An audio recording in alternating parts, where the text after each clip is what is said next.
Om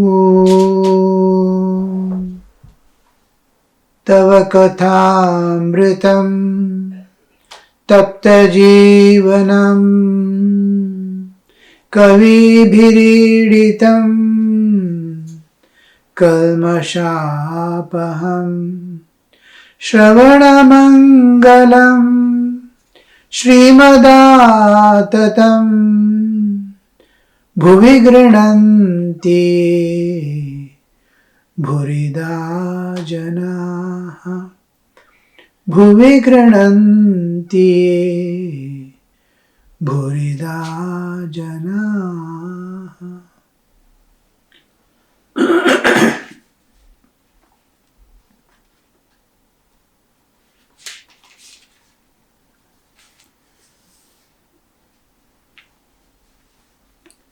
The master enjoyed a nap after his noon meal.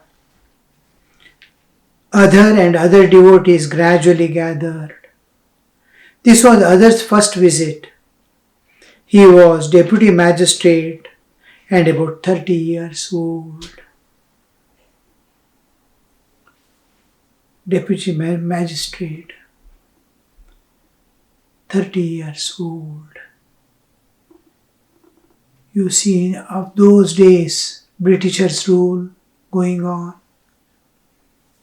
To be a deputy magistrate is a very highly honored position, and he is as young as 30 years.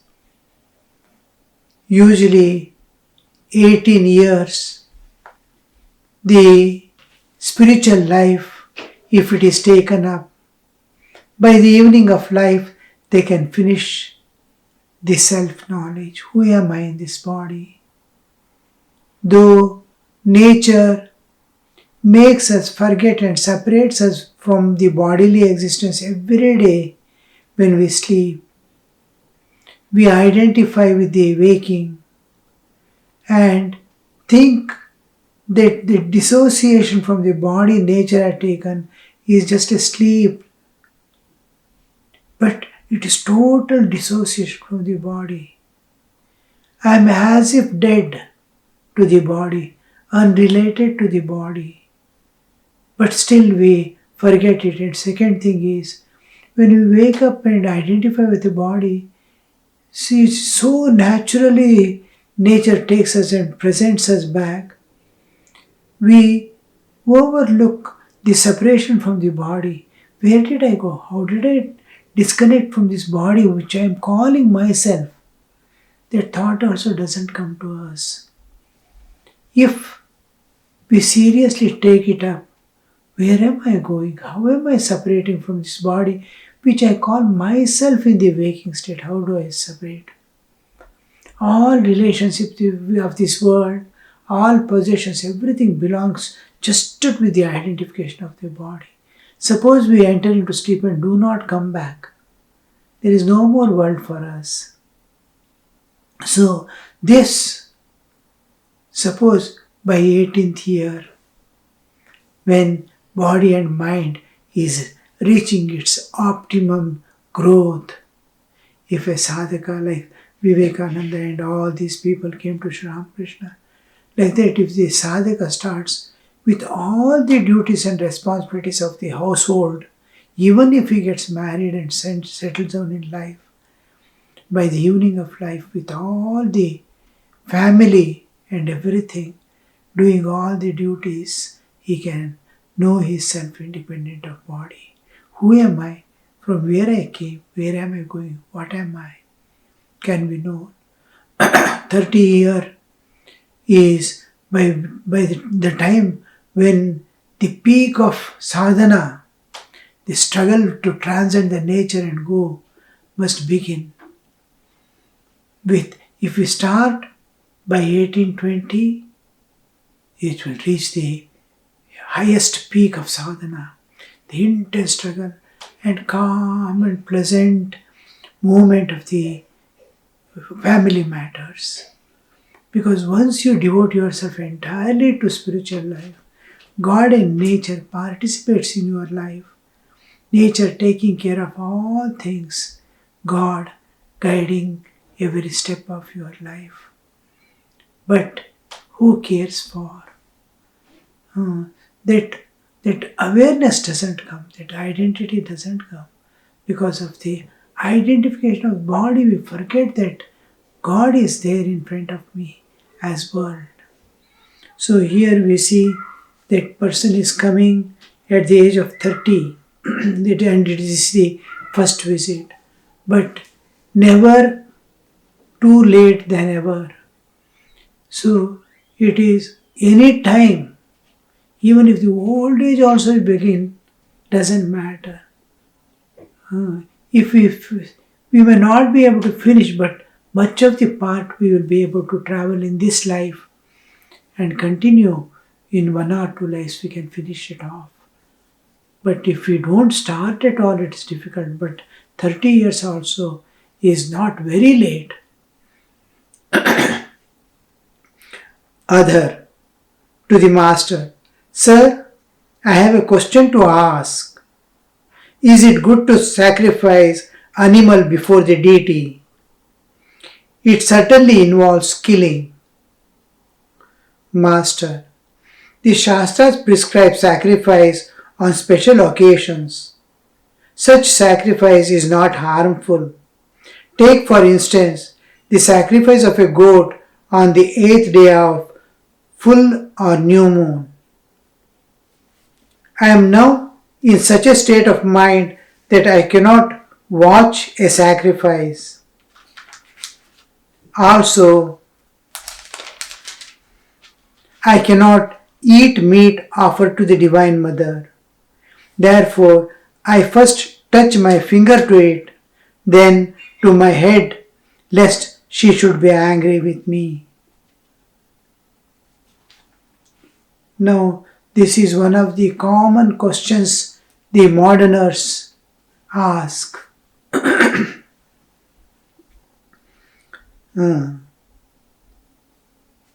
I have a question to ask. Is it good to sacrifice animals before the deity? It certainly involves killing.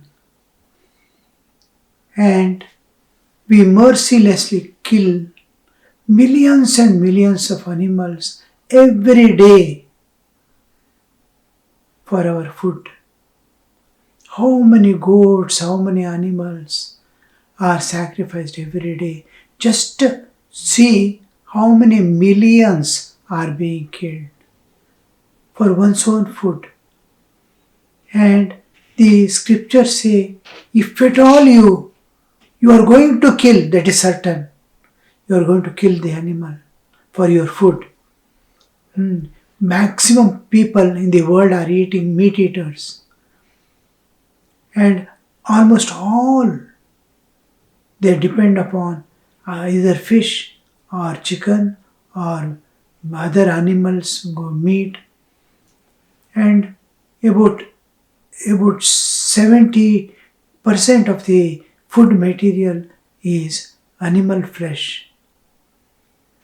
We never, every day, almost every third house may be eating fish or this. We don't feel that we are killing. But when we sacrifice one goat in a year or in a month to Divine Mother and eat ourselves, and we call it killing. The scriptures say, if at all you are going to kill and eat, instead of killing somewhere, sanctify it so that the soul of the goat also is offered to the Divine Mother. You feel yourself taking not meat but prasad, that is sanctified food. Now, before a goat is offered to the Divine Mother, how much of care is taken? It is brought up in such a way that it is not hurt anywhere. Even a small wound or something should not be there. Such a goat or any animal is brought which is not hurt by anything, and for many days, almost 48 days, they keep offering the Divine Mother's prasad to it and uttering the mantra in its ear, so that the soul which is sacrificed to the Mother will have a fine life, or it attains mukti. So all this, then the sword with which the goat is cut is also, they invoke the Brahma, Vishnu, Maheshwara. They cause the creative force, the sustaining force, and the destructive force of the universe. If you accept birth, death is certain. The creation, the Srishti must always go with the retraction. It is inevitable part. When Revered Yatishwaranji Maharaj was there in Germany, it was Second World War time, 1930s, and he was there. In front of him, the bombs are falling. In his diary, we come across the state of the affair. He is seeing the human bodies are scattered into pieces. Leg, hand, and all are getting scattered into here and there. He is standing outside and seeing the bombs falling, and houses are falling down, and people are. Then he is unable to bear the sight. Then he just silently shuts tear and stands at the door. And, oh God, what is this? What is happening? For what? Then he writes there in the diary, when the next will fall on my cottage, I do not know. But I ran inside to the shrine, bowed down before the Lord, and asked, what is this? Then I could not get peace, because human destruction, all animals, they said, somehow we can bear, because less of external consciousness. The deeper we go, small, if an ant is killed, less expression of consciousness is there. But when a rat is killed, a little more expression of consciousness, we can see it suffering. The more bigger animal, when it comes to the human, maximum consciousness expression, it feels intensely the pain. Human maximum it experiences. And then when it happens, it will be extremely difficult to bear. In front of me, people are butchered, or some things like this is happening. Then he is not able to get peace. Then till night, evening fall, then he says, he reads the Kali, the mother of Vivekananda, the poem written by Vivekananda, and the 11th chapter of Bhagavad Gita, Vishwarupa Darshana, where the whole thing is entering into the Mahakala, great time. Then he says, the Srishti, the creation, is one part. It is inevitable part. It has its inevitable other part, counterpart, as the destruction. The whole thing. And then if birth is there, death is certain to be there. So all this collectively, just prayer and offering everything at the feet of God, otherwise nothing, no peace.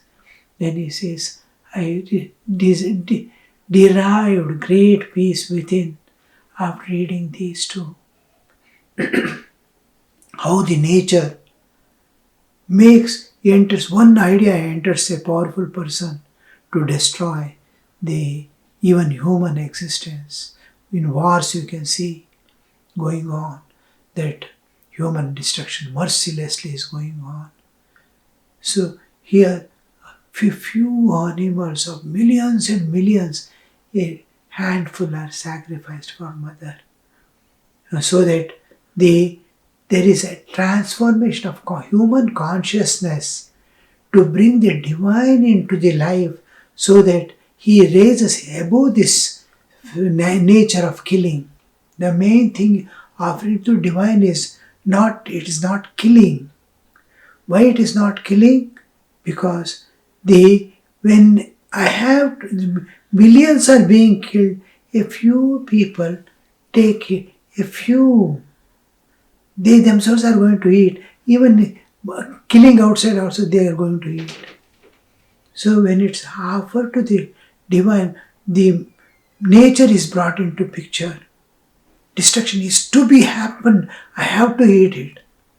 Let nature participate in it. I offer to the Divine Mother and then eat. Then I am bringing some aspect of divine into my consciousness. My consciousness is expanding. It is, otherwise I kill, I eat. My consciousness is not receiving even the killing as killing. And then I am stained by it. Here I am free from stain and my consciousness expands. A few times when I start doing, slowly I am exposed to the divine and I transcend my small desires of eating meat or anything. Slowly I evolve. Sri Ramakrishna, that is why he says, I am not able to witness. Once upon a time, he used to offer as a pujari of the Kali temple, somewhere the sacrifice will be done, and he has to offer it to the Divine Mother. But he says, now I cannot even witness killing. How that divine awareness transforms forever. Evermore, that person who has sacrificed this one with the divine awareness, how can there be a killing in the heart? Slowly he transcends his own animal nature. Animal nature is what is making man kill the animals.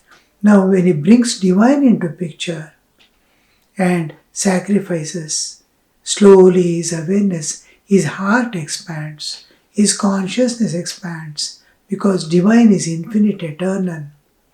So he is trying to see the life independent of the bodily existence, his own bodily existence and its self-independent of it.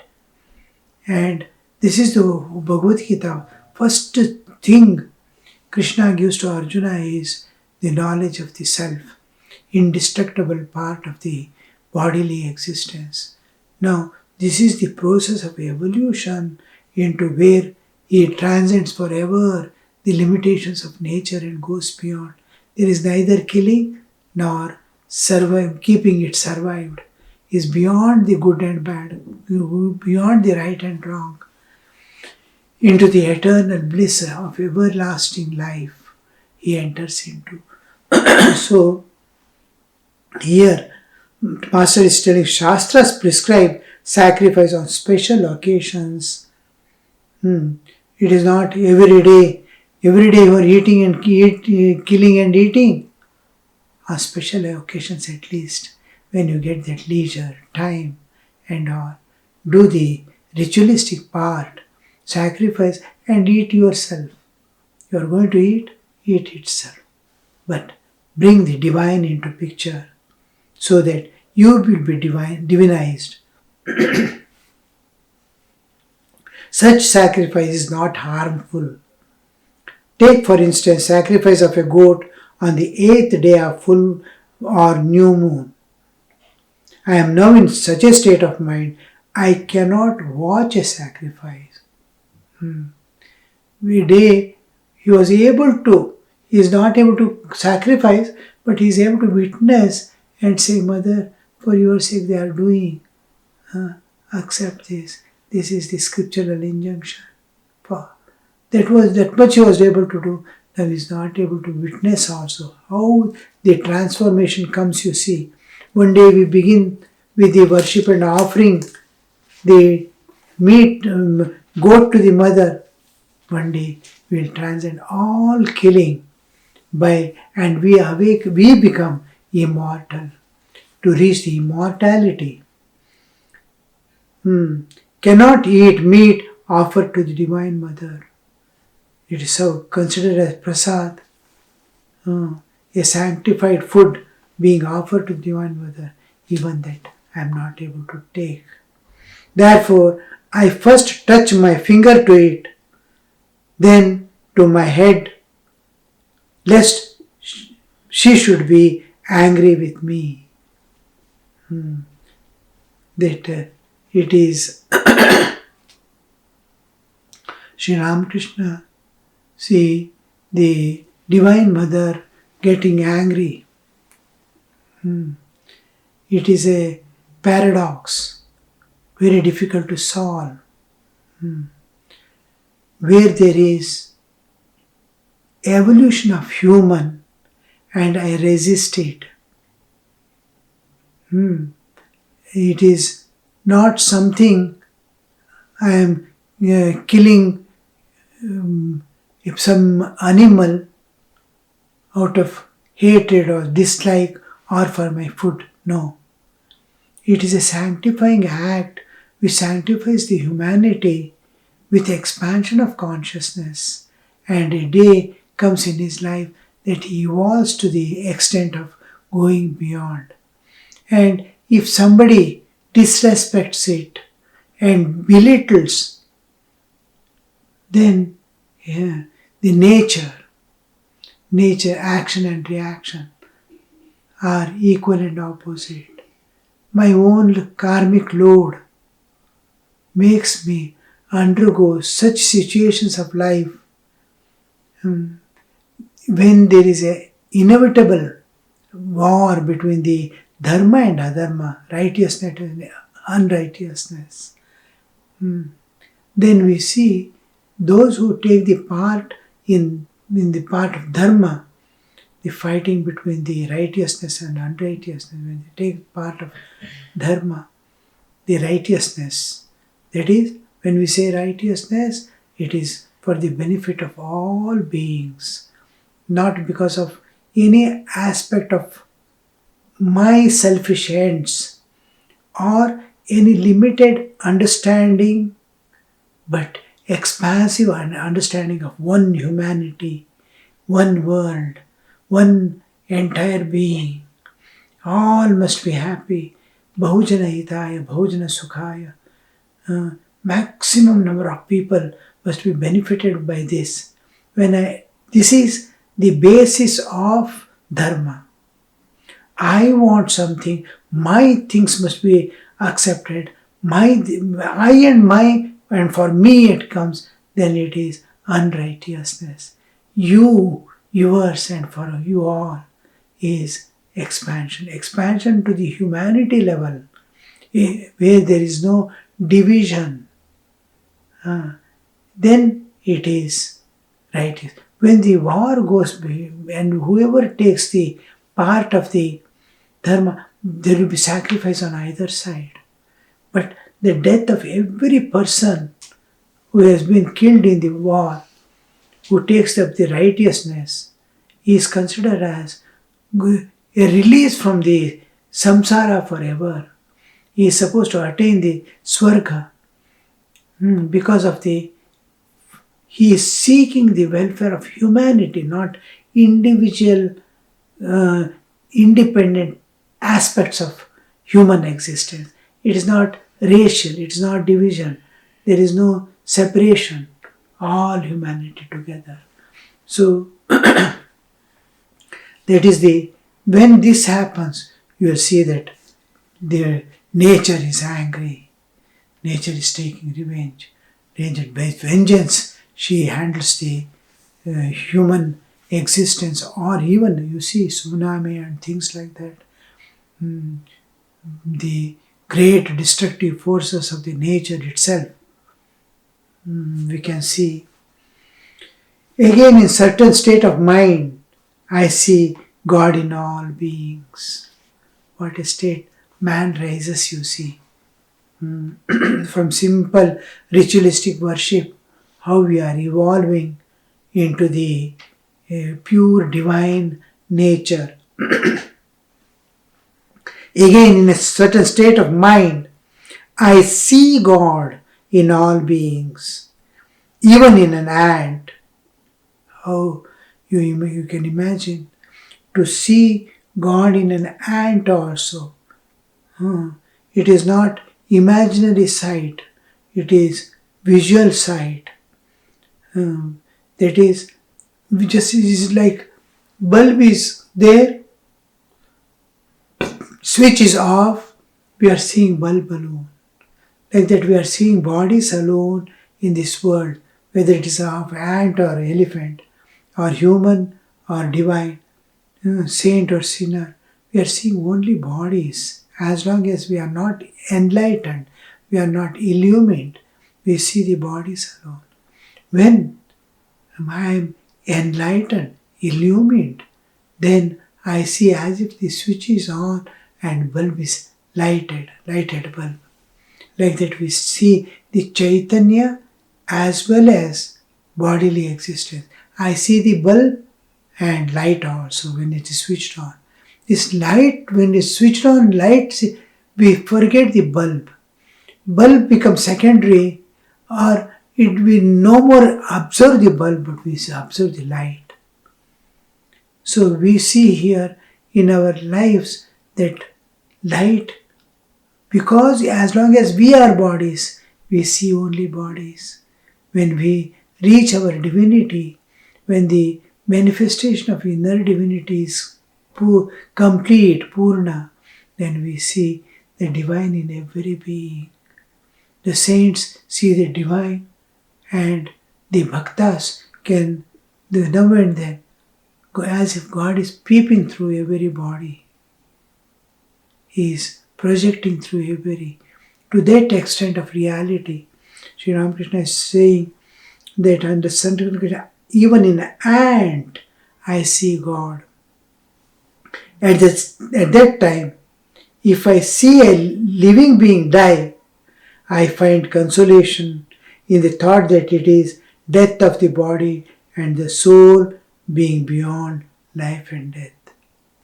When I see a being, Chaitanya, I am able to see the Chaitanya and body is falling off. When I see body and body itself is dying, then I feel disgusted, I feel weeping, I feel so much of pain. But when I am able to see the divine within, I am able to see the spirit within, I am able to see the Chaitanya within, I am able to see the God within. God is indestructible and body is destructible. When the death is, I am seeing the death of an enlightened soul, and in that I am able to see the God actually, and body is dying away. It is eternal being, is still there and ever there, all pervading. It individual soul, Brahmavit Brahmaiva Bhavati, with the fall of the body. So that vision, this vision of death and birth, and at that time, Sri Krishna gives in the second chapter of Bhagavad Gita. Om Niranjanam Nityamananta Rupam Bhaktanukampa Dhrita Vikraham Vai Ishavataram Parameshamidhyam Tam Ramakrishnam Shirasa Namamaha.